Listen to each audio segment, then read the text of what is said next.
Magkaibang payag ng DILG at DOJ kaugnay sa posibleng kinaroroonan ng mga puganteng sina Zaldico at Atong Ang. Live mula sa Pasay City, nangunguna sa balita si Brian Castillo.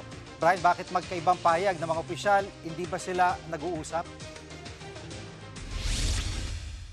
Jiggy, hindi natin masabi kung may koordinasyon nga ba sa pagitan ng dalawang ahensyang yan dahil pero isa lang ang malinaw sa ngayon, mukhang magkaiba yung mga nilalabas nilang impormasyon. Kung matatandaan nyo, sinabi ni DILG Secretary Jovic Remulla sa programang Storycon ng One News na tukoy na nila yung posibleng kinaroroonan ni Zaldico doon sa may Lisbon, Portugal. May sariling bahay pa nga raw ito at nakatira sa isang parabang exclusive subdivision o yung Mala Forbes Park, sabi nga nitong si Secretary Remulla.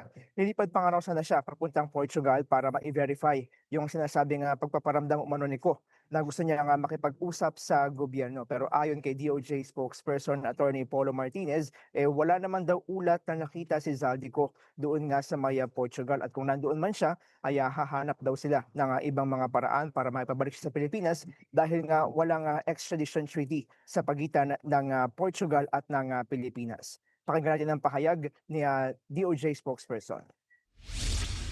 The law enforcement agencies have perhaps done their due diligence. But again, it's still in the process. There has been no verified report yet that former Congressman Zaldico has been cited actually in Portugal.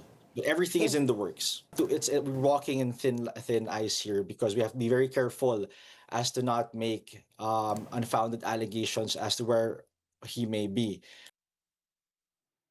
At Brian, kaugnay naman sa kinaroroonan ni Atong Ang, ano ang sinasabi ng DOJ? Jiggy, naniniwala yung Department of Justice na nasa bansa pa rin ngayon yung tinuturing ng most wanted o number one most wanted na si Atong Ang. Sabi ni DOJ spokesperson Martinez ay wala sa anumang record ng Bureau of Immigration na nakalabas ng bansa at least nga doon sa mga legal na paraan. Pero hindi na isinasantabi yung posibilidad na baka nga naman dumaan ito via backdoor exit. Kung natandaan nyo, nauna nang sinabi ni DILG Secretary Jovic Remulla na posibleng nasa Cambodia itong si Ang. Pero wala namang malinaw na indikasyon na nandun nga siya, pero isa lang daw ito sa mga maaari niyang puntahan dahil nga meron na rin napaulat na meron na rin siyang isabong operations doon sa Cambodia. Jiggy. At may update ba sa manhunt laban dito kay Atong Ang?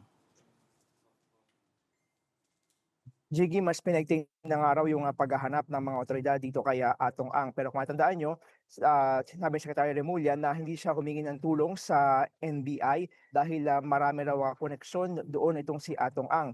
Kumuha pa raw noon ng mga NBI agency Ang para nga magsilbing bodyguard niya.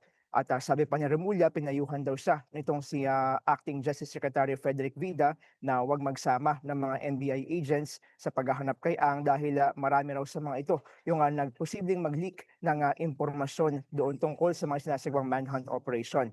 Pero itinanggihan ni Secretary Vida. Wala raw siyang sinabi na huwag isama ang NBI doon sa mga manhunt operations laban dito kay Atong Ang. Giit pa ni Vida, wala namang nag-leak ng impormasyon tungkol sa operasyon laban kay Atong Ang at sa ngayon wala pang bagong pahayag dyan patungkol dyan si Secretary Remulla. Yan muna ang latest. Balik sa iyo, Jiggy.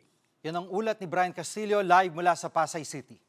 Mga kapatid, Jiggy Manikad po. Pagdating sa mahalagang balita sa loob at labas ng bansa, dapat una sa lahat, mag-follow at mag-subscribe na sa social media pages ng News 5.